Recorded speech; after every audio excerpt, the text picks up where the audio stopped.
मार्च महीने में रूस और यूक्रेन की जंग और भी ज्यादा विनाशक हो सकती है। और वो इसलिए क्योंकि अब यूक्रेन में विदेशों से मिलने वाले अत्याधुनिक और कहीं ज्यादा घातक टैंक मिलने लगे हैं और ये टैंकों की एक बटालियन ही पूरी तैयार होती दिखाई दे रही है।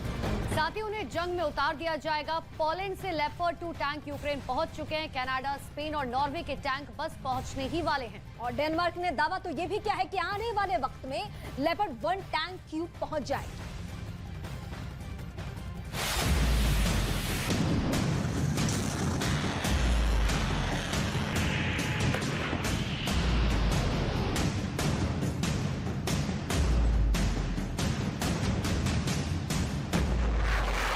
बखमूत एक प्रतीक बन चुका है। बखमूत एक गुरूर बन रहा है।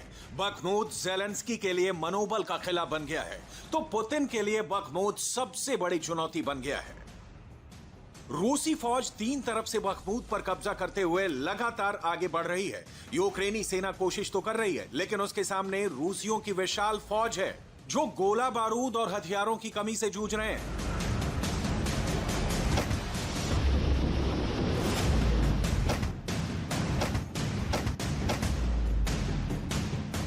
पिछले 1 महीने से यूक्रेन की सेना अत्याधुनिक टैंकों की डिमांड कर रही है, जिनकी खेप यूक्रेन पहुंचने तो लगी है, लेकिन अभी जंग के मैदान में टैंकों की ब्रिगेड नहीं उतरी है।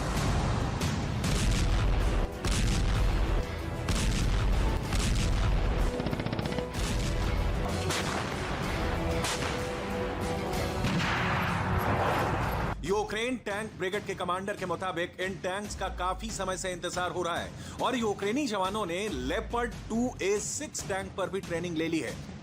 इन टैंकों के जंग के मैदान में उतरने से जंग की सूरत बदल सकती है। ज़ेलेंस्की को भी टैंक गठबंधन पर भरोसा है। 12 देशों के इस गठबंधन ने 300 से ज्यादा टैंक यूक्रेन को देने का वादा किया है, जिसमें बड़ी तादाद में एब्राम्स M1A2, लेपर्ड 2, चैलेंजर 2 जैसे आधुनिक टैंक शामिल हैं। इनमें से कुछ टैंक यूक्रेन पहुंचे हैं, लेकिन एक पूरी बटालियन बनाने के लिए अभी और टैंकों की जरूरत है।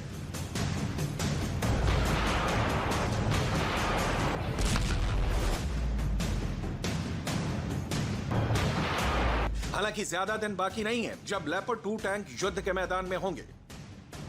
24 फरवरी को विदेशी टैंकों की पहली खेप कीव पहुंची। पोलैंड से 4 लेपर्ड 2 टैंक यूक्रेन को मिले।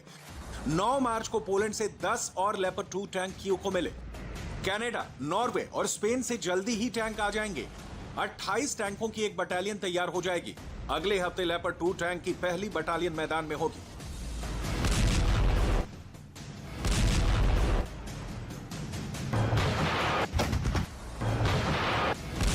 इसके अलावा शनिवार को डेनमार्क ने भी साफ किया कि उनकी ओर से लेपर्ड 1 टैंक की खेप इसी महीने यूक्रेन पहुंच जाएगी। डेनमार्क के कार्यकारी रक्षा मंत्री ने शनिवार को टैंक बनाने वाले कारखाने का दौरा किया और प्रेस रिलीज जारी करके आश्वस्त किया कि जल्दी ही यूक्रेन को लेपर्ड 1 टैंक की बड़ी खेप मिल जाएगी। मैं वहां यह सुनिश्चित करने के लिए गया था कि यूक्रेन के लिए लेपर्ड 1 टैंक तैयार करने का काम प्रगति पर है और हम उन्हें जल्द से जल्द भेज सकते हैं।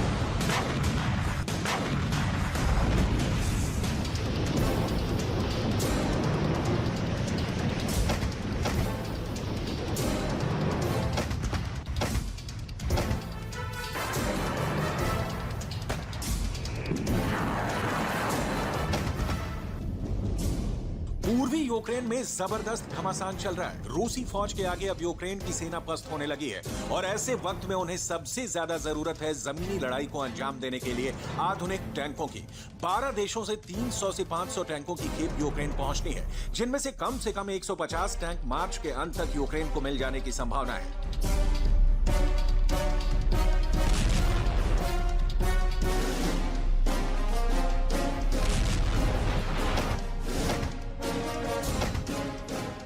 जिन मुल्कों से टैंक आ रहे हैं उनमें शामिल हैं Canada, Denmark, Germany, the Netherlands, Norway, Poland, Portugal, Spain, America, Britain. अगर यूक्रेन में विदेशी टैंकों से अगली रणनीति तैयार की जा रही है तो ऐसा नहीं कि रूस ने तैयारी नहीं की है। रूस के पास लेपर्ड और एब्रम्स टैंकों से मुकाबला करने के लिए पहले से ही T-90 टैंक मौजूद हैं, लेकिन अभी जंग में उसका सबसे खूंखार टैंक T-40 अमार्तन का उतरना बाकी है। इतना ही नहीं, अभी रूस के पास एक टैंक किलर मशीन भी है जिसमें कोई भी इंसान नहीं बैठता, जिसे दूर से ऑपरेट किया जा सकता है और जो जंग के मैदान में खुद भी फैसले लेकर दुश्मन के टैंक और बख्तरबंद गाड़ियों को नस्तो नाबूद कर सकती है। जाहिर है मार्च के बाद जंग की सूरत बदलने वाली है। भले ही यूक्रेन बखमूत को बचा ना पाए, लेकिन ऐसा नहीं है कि बखमूत फतह कर लेने से मॉस्को इस जंग को जीत जाएगा। जिस तरह के हथियार युद्ध में उतरने वाले हैं, उनसे लगता है कि अगर पुतिन या ज़ेलेंस्की में से कोई एक झुका नहीं तो अभी यह जंग महीनों तक समाप्त नहीं होने वाली है।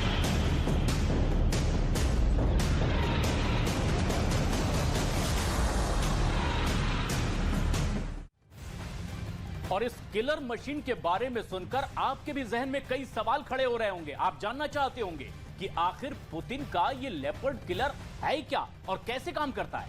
तो आप समझिए, देखिए, माकर एक ग्राउंड कॉम्बैट रोबोट माना जाता है।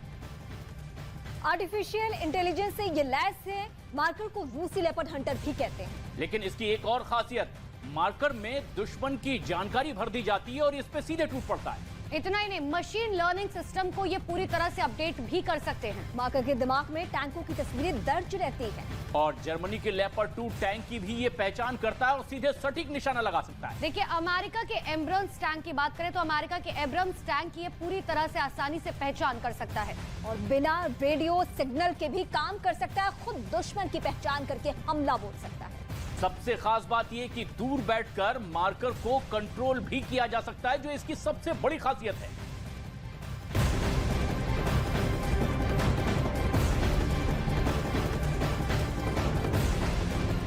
और युद्ध के बीच से इस वक्त की सबसे बड़ी खबर आपको बता दें, खबर यह है कि रूस ने वुलेदार में क्लस्टर बम दरअसल फोड़ा है, जिसमें यूक्रेन को भारी नुकसान होने की आशंका है। क्लस्टर बम से हमले का एक वीडियो भी सामने आया है और बताया गया कि रूस ने दक्षिणी यूक्रेन में कब्जे के लिए हमले अब और ज्यादा तेज कर दिए हैं।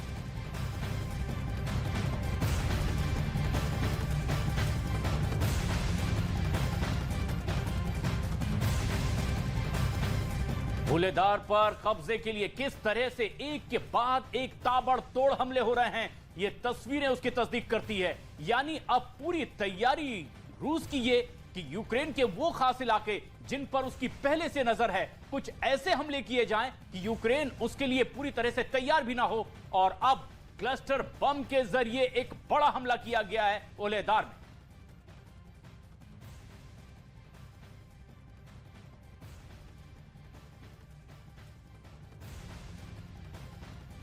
रूस लगातार ही क्लस्टर बमों का इस्तेमाल करते रहा है। आंकड़े बताते हैं कि रूस ने युद्ध की शुरुआत में क्लस्टर बम दागने शुरू कर दिए थे।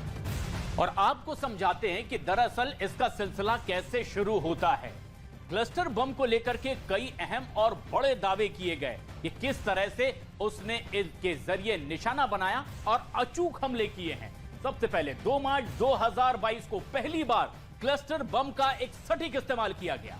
देखिए, जिस वक्त इस क्लस्टर बम का इस्तेमाल किया गया था 2 मार्च 2022 को, तो आखिर उसमें कितने लोगों की मौत हुई थी, कितने लोगों की जान गई थी। सबसे पहले आपको ये समझाते हैं।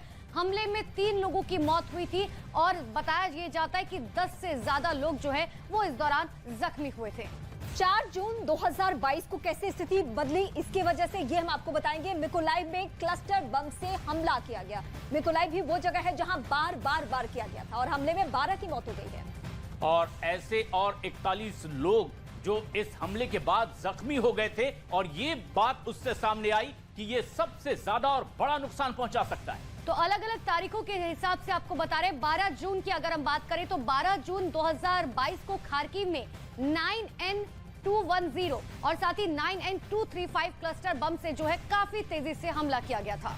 और एक बार एक साथ बड़ा हमला, जिस तरह से 12 जून को हमला हुआ, एक साथ 41 हमले किए गए थे और ऐसे में ये एक अचूक अस्त्र माना गया।